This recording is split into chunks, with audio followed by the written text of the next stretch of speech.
Hey, this is Dave from Bay Stencil. So you just got your CMYK halftone stencil in the mail and you're wondering what to do. Well, if it's a little bigger than will fit in a regular flat envelope, it comes in a box and it's rolled up like this.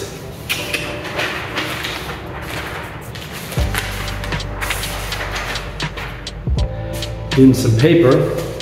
And it looks like I've got, in addition to this extra special fancy robot, which is this week's extra gift, we have a key sheet showing the final look of the painting, and we have 4 stencils: cyan, yellow, magenta, and black. If I hold them up to the light, I can see they're labeled with black, magenta, yellow, and cyan. Each sheet has registration marks at each of the 4 corners, and those are going to help us to line up the layers, as you'll see. Now, I'm going to write in larger letters, I'm going to write the colors on here in a Sharpie just so I don't get confused.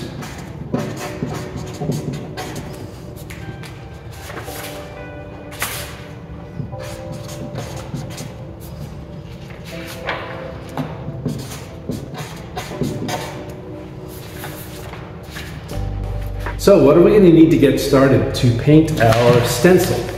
Well, I think it would be a good idea to have some latex gloves to protect your hands, maybe some masking tape to secure the stencil to the surface, or if you really want to make sure that every bit of the stencil is really, really close to the surface, you get a really, really clean paint, then you might want to use some of this repositionable tacking spray.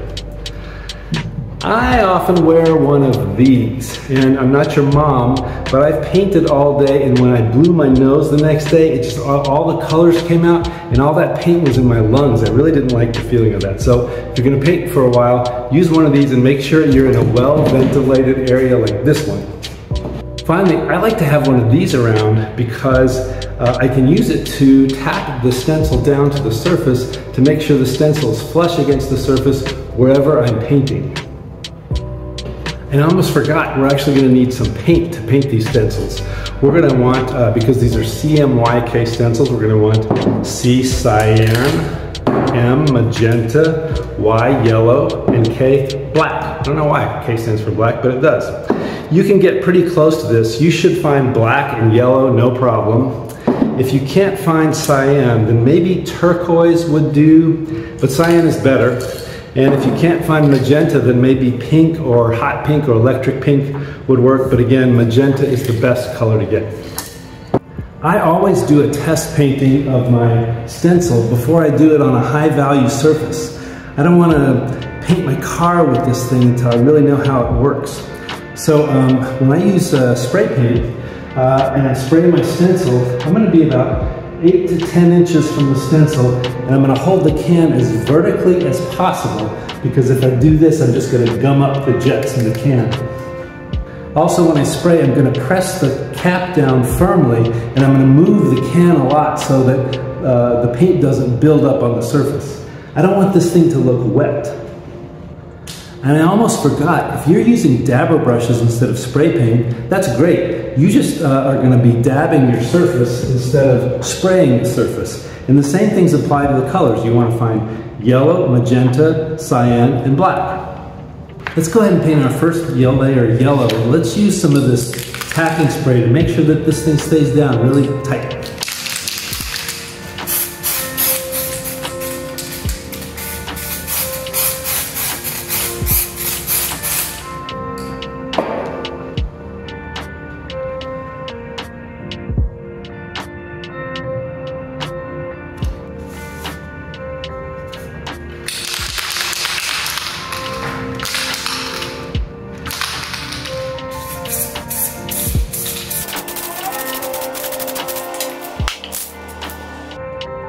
I'm also going to mark my registration marks here. I'm going to paint the registration marks with black so that I can see where I need to put the next layer.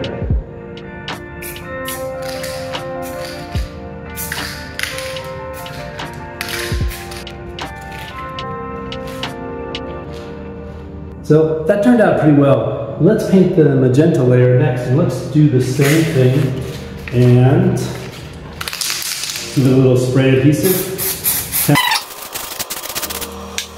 And we're going to line this up with the registration marks that we painted on the last try.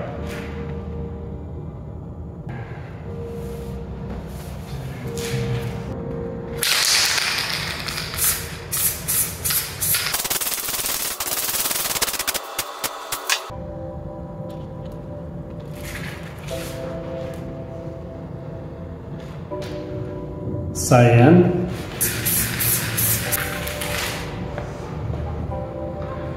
And finally, the black layer. Black is always last.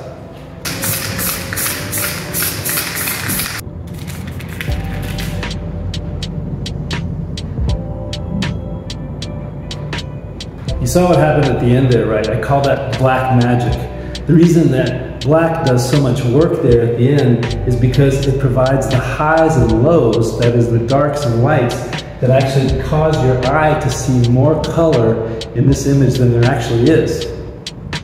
If you're a student of color, you notice that we didn't actually paint CMYK in that order, CMYK. We actually painted YMCK. And I've found that that works better, works easier. It's also easier to remember because you can always say YMCK. I'm pretty happy with the way the stencil is working, and I feel pretty confident with it. And now that I've done this test painting, I feel like I could reproduce this image on just about any flat surface. I'm going to let these 4 stencils dry flat, and when there's no tack left to them at all, I'm going to pack them up with this trial painting so that I can see exactly what I've got and remember exactly how to do it. And next time I'm ready to use the stencil, everything's going to be ready to go. That's it. Happy painting. And let me know if you don't find everything you need. This is Dave signing off from Bay Stencil.